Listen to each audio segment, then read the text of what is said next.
The gate was already cut when I got there. My flashlight found the chain first, hanging open in 2 clean loops. And then it found the boot print inside the padlock eye, wet enough to shine back at me. The trail beyond the gate was supposed to be closed until Monday. I knew that, because I had put the closure tag on it myself at 4:10 that afternoon. I am Ben Mercer, Assistant Ranger for the North Fork District.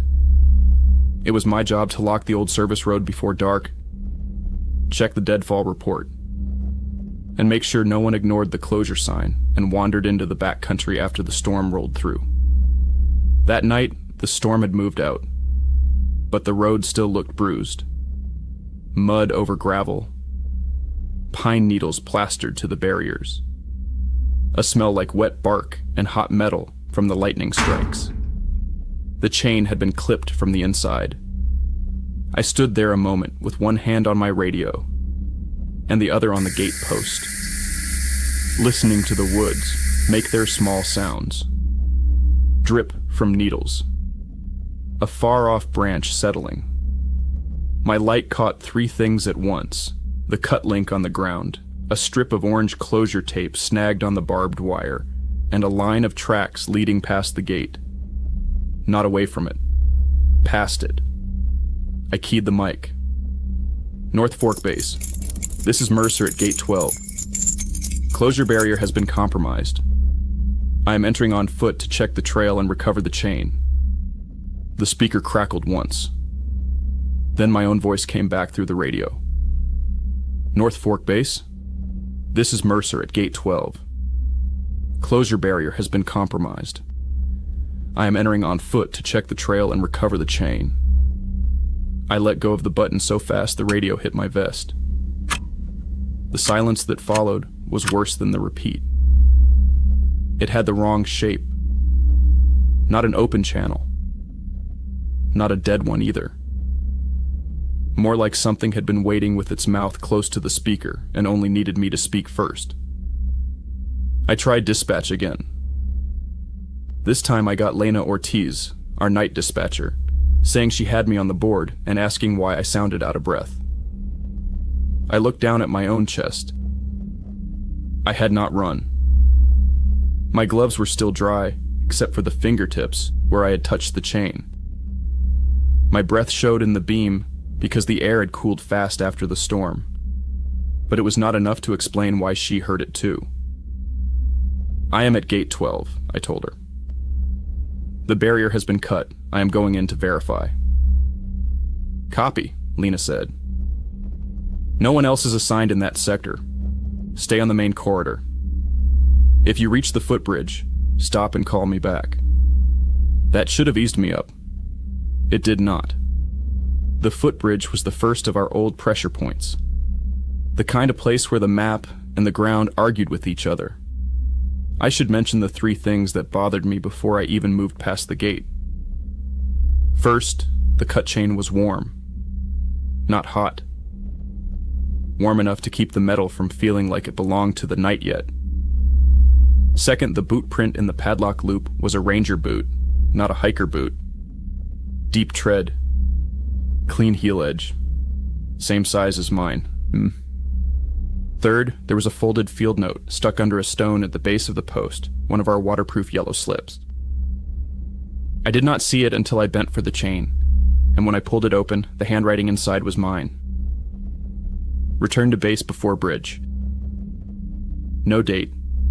No signature. Just that. I almost laughed. It was the kind of joke I would have played on one of the newer guys if I had wanted to scare them. Except I did not remember writing it. And there was no reason for anyone else to know my handwriting that well, unless they had spent a lot of time staring at my incident logs. I stuffed the note into my pocket, clipped the broken chain to my belt, and went in. The first 100 yards were just wet road and black timber. The second 100 got quieter. The storm had flattened the understory, and the usual insect hum had not come back yet. My light slid over the closure sign we had posted earlier that day. One corner had been peeled back, and flattened against the wood post, as if somebody had read it, considered it, and pressed it there with a thumb. Then I found the footprints. 2 sets at first. One walking in from the road, one walking out. Then a 3rd set, lighter, crossing the others at an angle. Somebody had been moving in the dark with purpose, not running, not lost. The weird part was how the tracks lined up with the mud on the road. One set stepped exactly where mine would have if I had been the one carrying the chain in. I stopped at the old culvert and made myself look around instead of just down. The woods were tight there, the pines crowded over the drainage ditch. Water ran under the road in a low black ribbon. On the far side, tucked against a root ball, I saw the second clue I wished I had never noticed. A fresh cigarette butt with a white paper filter, still damp at the end. The brand we kept in the ranger station vending machine. Because somebody on the district office had decided it was a good way to reduce complaints about smokers on duty. We did not sell that brand anywhere else. I do not smoke. I called Lena back and told her someone had been through on foot after the closure went up. Describe the prints, she said. Boot tread, I told her. Ranger pattern, fresh. Maybe mine, maybe not. She went quiet for a second, then, say again the last part. I did not understand why, until I heard the paper rustle in my pocket. The yellow note had folded itself once more, by pressure alone, and the handwriting side had turned outward. Bring the recorder. I had not put any recorder in my pocket. I checked. There was no recorder. Just the note, the chain, my flashlight, and the radio clipped to my vest. Lena, I said, did you just tell me to bring a recorder? No. Her voice sharpened. Ben, what did you just say on open channel? I had not said anything, but the mic button on my radio was lit. I looked down and saw the transmit light blinking once every few seconds, steady as a heartbeat. I had not touched it. That was when I started walking faster. The trail narrowed after the culvert and bent toward the footbridge. The bridge itself was an old timber span over a wash that only ran in storms. We used to keep it open for emergency access. Then a tree took half the rail 2 years back, and the district finally locked the route. Officially, no one was supposed to be beyond the bridge except maintenance, and only with sign-out clearance.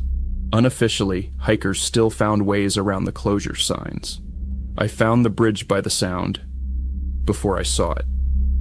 Something tapping. Not loud, not rhythmic enough to call a code.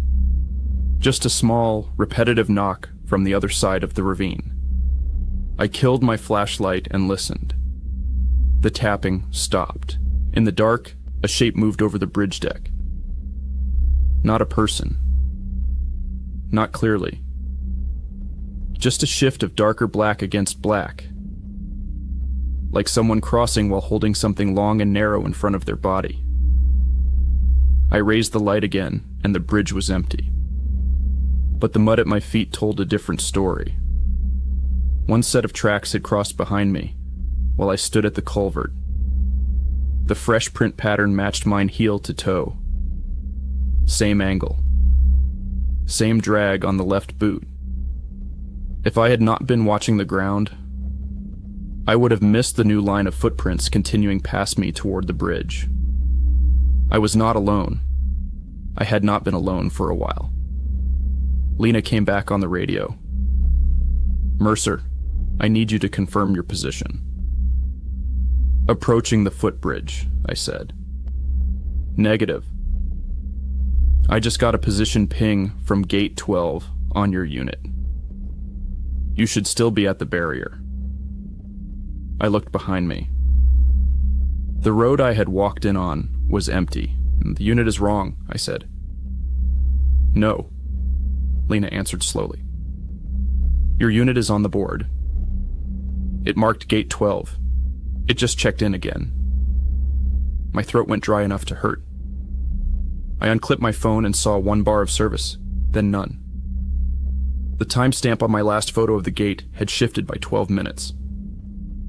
I had taken it 25 minutes ago. The bridge tapped once more. This time, it was from below. I edged to the railing, and my light fell into the wash. There was an access ladder bolted to the stone footing. Something I had never seen in daylight, because the river usually hid it. A hand was on the lower rung, just a hand, pale under the beam. Mud in the knuckles. Ranger glove at the wrist. It let go before I could shout. I backed away so hard, my boot caught the bridge plank, and the radio cracked to life with a burst of static, so loud I thought it had hit a live wire. Through the hiss, I heard a voice saying my name in the same calm tone I used on paperwork calls. Mercer to base. Mercer to base. That was not my voice. It was too smooth around the edges, too controlled. But it knew the cadence of a check-in. It knew when to stop and let the silence do the work. I told Lena to lock down the district log and trace every open transmission on the line, from gate 12 to the bridge. She asked me if I was in trouble. I said yes. Then I heard the chain move. Not behind the gate, behind me. I turned and saw the road cut off by fog so thick it looked poured into the trees. The closure sign on the post was gone. In its place hung the yellow note I had stuffed in my pocket, pinned there as neatly as a tag on a specimen. Return to base before bridge. Under it was a second line I had not seen before. Do not look back when it calls your name. I did look back. I saw nothing with a face, just the shape of a ranger vest between the trunks, standing still enough to be mistaken for a tree, until the radio light on its chest blinked. Green. The same green indicator on our district units. I ran. I do not mean I jogged toward a help. I ran like a fool through the narrow road cut, slipping in the mud, chain bouncing against my leg, radio dragging against my chest, as the speaker kept hissing out my call sign. Every few steps I heard another step, match mine from somewhere just outside the light. Not behind me exactly. Beside me. Close enough that the hair on my arms lifted each time it moved. At the gate, the padlock hung open exactly where I had left it. The cut chain was gone. That should have been impossible. I had carried it with me.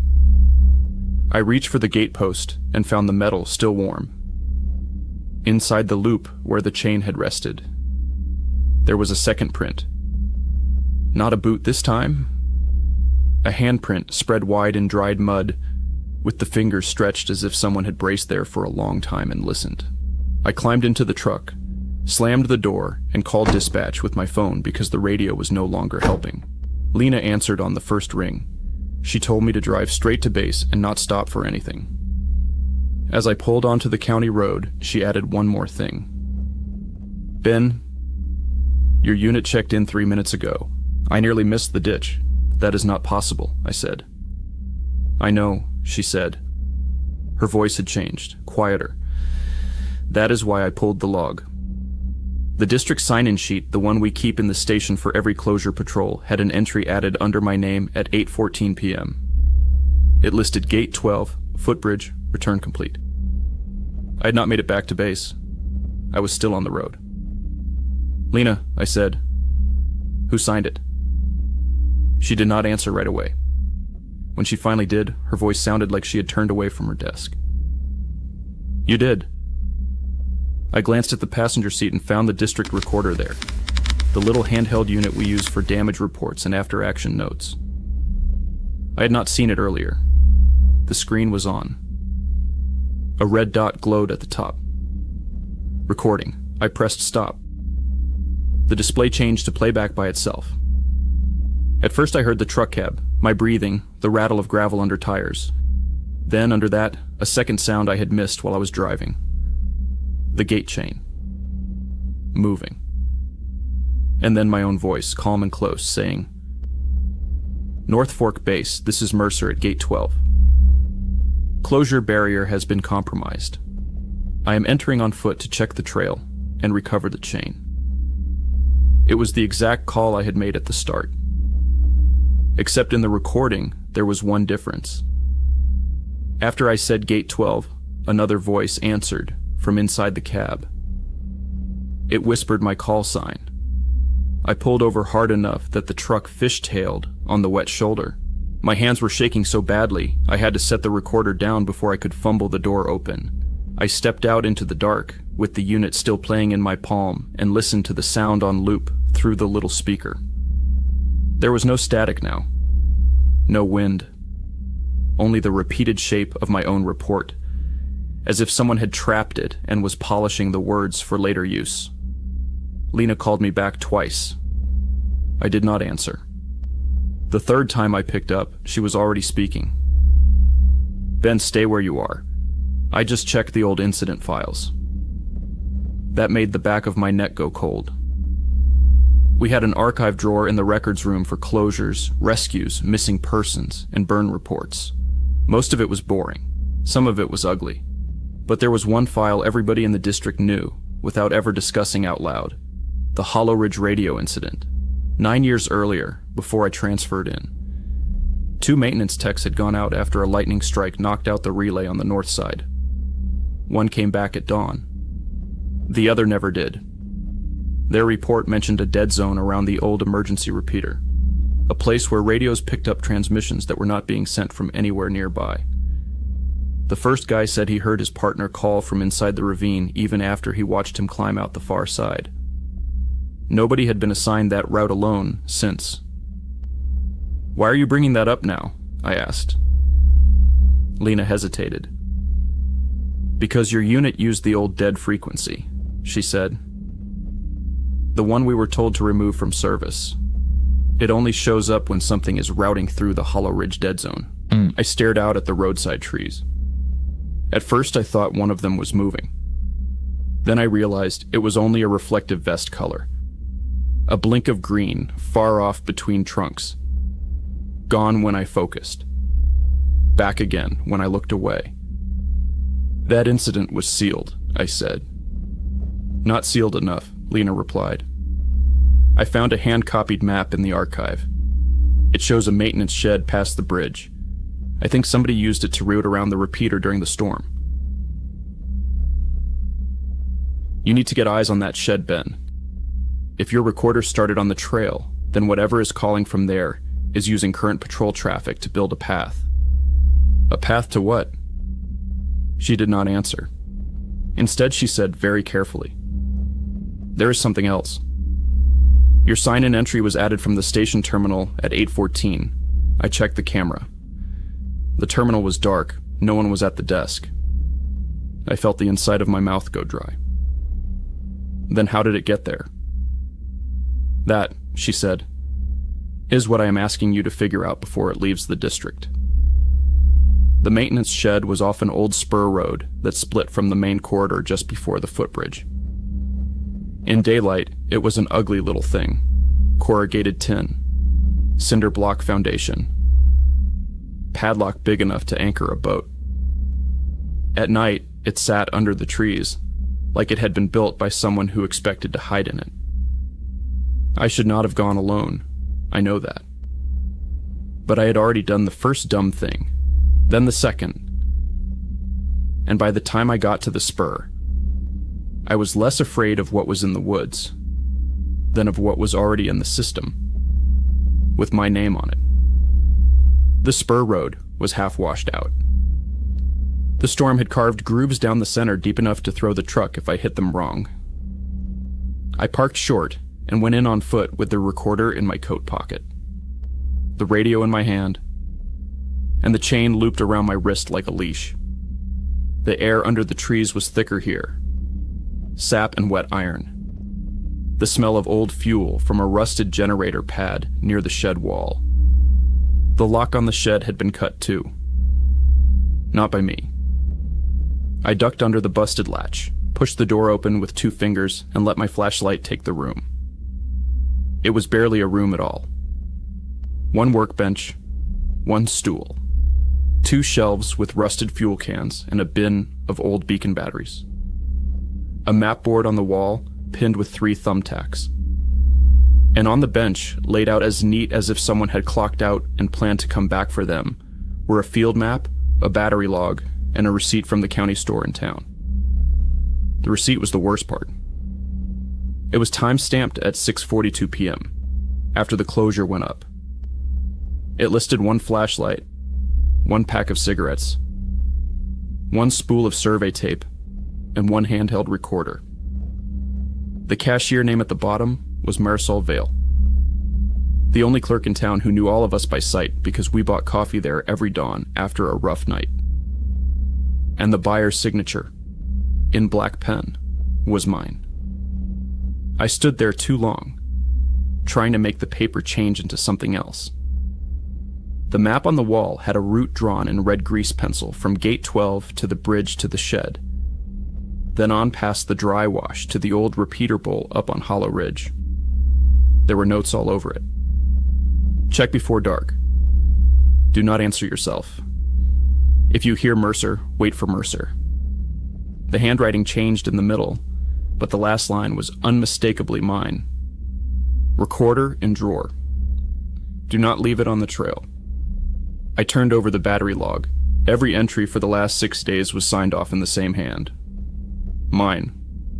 Patrol start times. Charging cycles. Dead channel test. Emergency repeaters. The log showed that I had visited the shed twice already this week. According to the record, I had been to the dead zone and back. According to me, I had never left the district road. The radio on my belt gave a soft click. Then a voice came through, barely above a whisper, so close it sounded like somebody speaking from inside the tin wall behind me.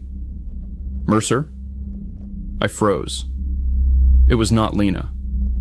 It was a man's voice, roughened by static and distance, old enough to be familiar in a way I did not like. I stepped toward the bench, nearly knocking the recorder from my pocket, and heard the voice again. Ben, if you're there, don't answer yet. The name meant something before the face did. Then I knew it. Cal Rowan. One of the maintenance techs from the Hollow Ridge incident. He had retired early. Or so we were told. The file said he took a medical separation after the search. Lena had only found the redacted version. The public version. Not the one in locked archive. Whispered at Cal. The radio hissed. If it's you, the voice said, then you're farther in than you think. Where are you? On the other side of the repeater, or what's left of it. A pause. Then, with what sounded like a breath forced through teeth. Don't let it finish the route. The channel clicked and changed pitch. A second voice slid in under Cal's, smooth and almost cheerful, like a dispatcher reading weather. North Fork Base. This is Mercer at Gate 12. Closure barrier has been compromised. I am entering on foot to check the trail and recover the chain. I ripped the mic cord from my vest, and the voice kept going, unfazed, as if the line no longer needed the microphone. Mercer to base. Mercer to base. Then quieter, one word at a time. Report your position. The whole shed gave a tiny shudder, as if something outside had leaned against it to listen. I snatched the map from the wall and saw a dark smear across the lower route line. Not mud. Ink, old and dry, overwritten by fresh pencil marks. The route did not end at the repeater bowl. It ended in a circle. A loop back to Gate 12. The realization hit slower than fear, which is worse. The trail closure was not only closed, it was being walked in a circuit. Whoever used the dead channel could keep a presence inside the district by routing the call and the patrol around the same points, until the record itself folded over. No wonder the log had me coming back before I had returned. No wonder the note said, "Bring the recorder." I grabbed the receipt and battery log and shoved them into my jacket. Then I looked at the map again and saw the fourth clue. the one I had missed because I was fixated on the route. In the lower corner, under the thumbtack holes, someone had written a time and a name. 8:14 p.m. Mercer checked in from gate 12. I had been at the gate at 8:14. At least I thought I had. Maybe that was the problem. The shed light flickered once. When it came back, there was a second shadow on the wall beside mine, thinner and more upright, with a radio held at mouth height. It shifted when I shifted. It did not lag. It knew my timing. I stepped backward into a shelf and sent a stack of battery boxes crashing to the floor. The noise rang out into the trees, then died fast, swallowed by the wet air. Something outside moved in answer. Not a footstep. A scrape against the siding, like fingernails on tin. I did the stupidest useful thing I had done all night. I turned on the recorder. Maybe because Lena had said to bring it. Maybe because every problem so far had been about missing proof. And the recorder was proof you could hear. The red light came on. Immediately, the static on the radio changed. Not louder. Smarter. The voice inside it stopped trying to sound like me, and became something flatter. Less human, as though it had been forced to wear my cadence because that was how it found the right path through the district. Recorder detected, it said. I backed into the workbench. What are you? The answer came from the radio, from the recorder, and from somewhere in the room all at once, each version a little out of sync. Closure compliance. That was when I understood the old incident in a new way. It was not a dead ranger, not a prank, not even a simple haunting. It was a loop built out of emergency protocol, out of unattended radio traffic, and a place where the signal had nowhere solid to go. Something had learned that if it could get the right voice to repeat the right route through the right points, it could keep itself moving in the district like a hand on a map. And now it had my recorder. Or at least my call sign. I yanked open the shed door and ran. The spur road was darker now, cloud cover thick enough to erase the moon. I could hear something behind me, not chasing in the normal sense. It was moving from point to point the way a signal jumps from tower to tower. Gate, bridge, shed, the route collapsing and rebuilding around me. I hit the truck, started it, and drove without headlights for 20 yards before I had to turn them on to keep from dropping into the wash. The radio kept spitting fragments. Mercer to base. Route active. Return complete. Then Cal Rowan again, but faint, as if buried under layers of newer transmission. Ben, listen to me. If you make it back, don't let them file this under missing. It learns from the forms. Cal? And don't... Static swallowed the rest. The county road opened up near the ridge turnoff, and I saw the station lights ahead through the rain mist. For 1 second, I felt the relief of seeing them. Then my phone buzzed with a text from Lena. Don't park at the front. I slowed so hard the truck jerked. A second text came in before I could answer. You're already in the log. I circled the station and came in through the back lot where the fuel shed sits. The whole building was too quiet. No generator hum. No door slam. Just the fluorescent strips over the side entrance buzzing to themselves. Lena met me inside records with a face I had never seen on her before. Not scared, not angry. Focused so hard she looked stripped down. She put a stack of papers on the counter in front of me. Your check-in, she said. There it was again. Gate 12, footbridge, shed. Return complete. And under it the entry time, 8:14 p.m., stamped by the terminal.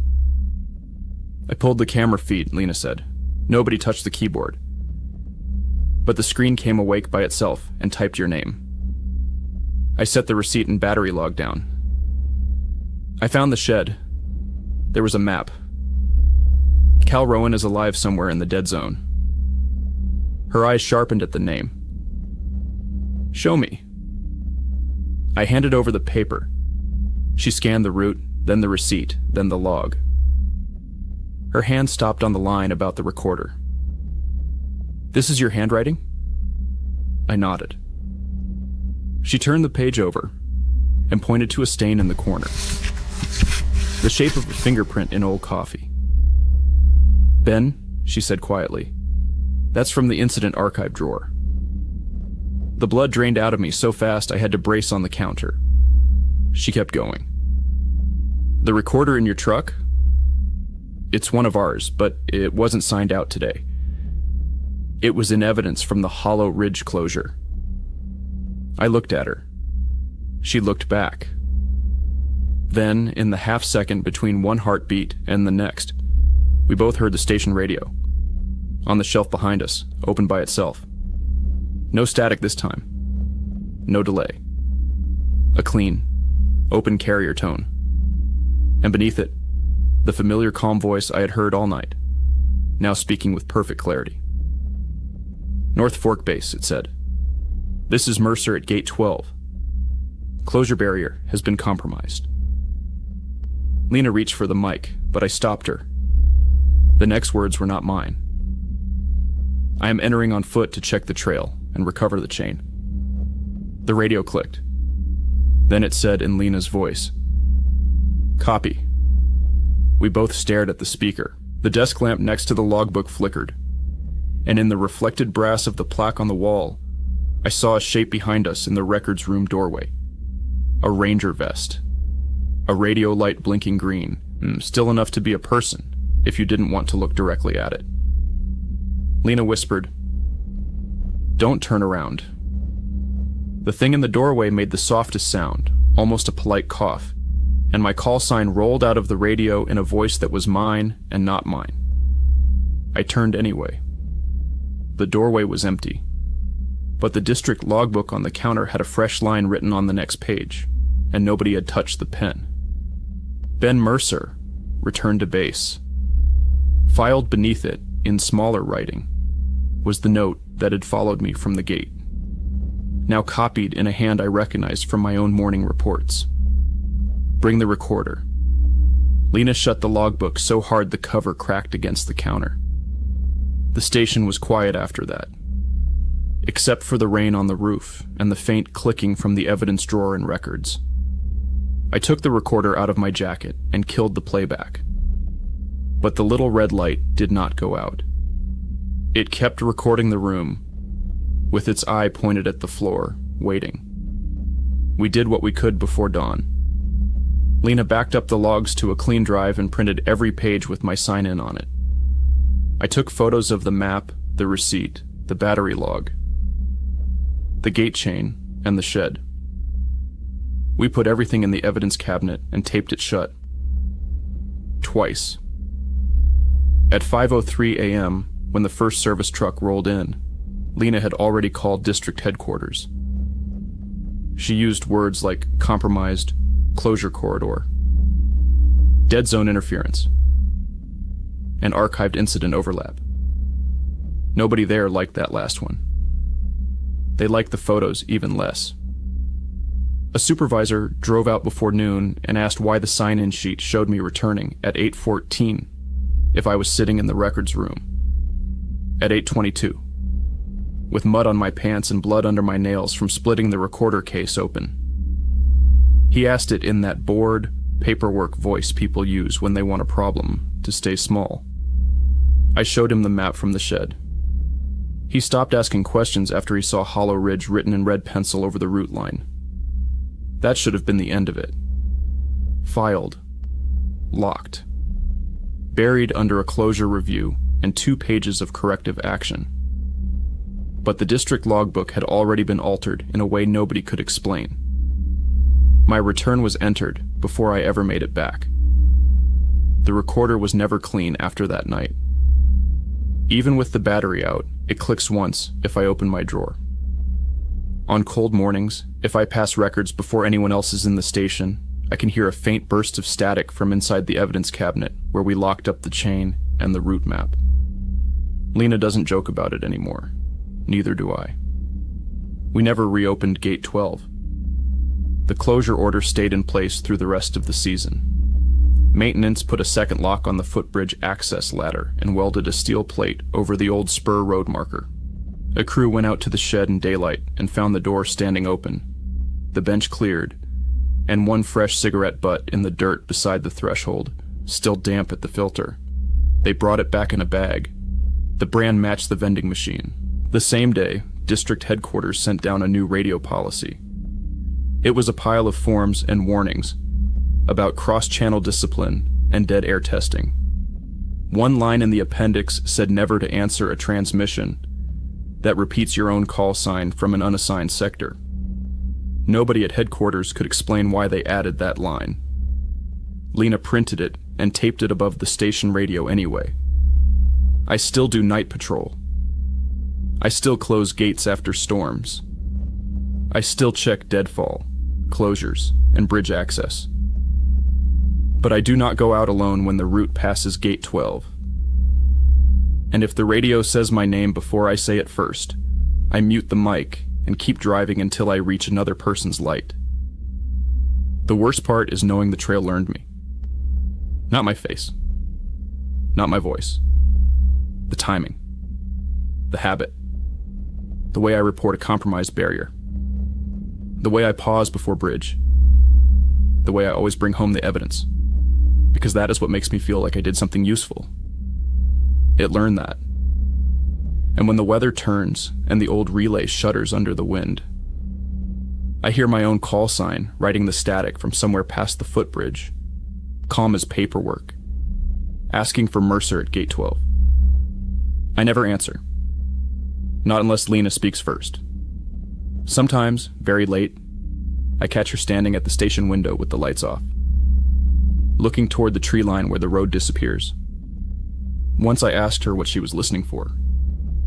She said, "For the part where it stops sounding like you." I didn't like that answer. I liked the next one even less, because if it starts sounding like me, she said, then we won't know who it's using to come back through.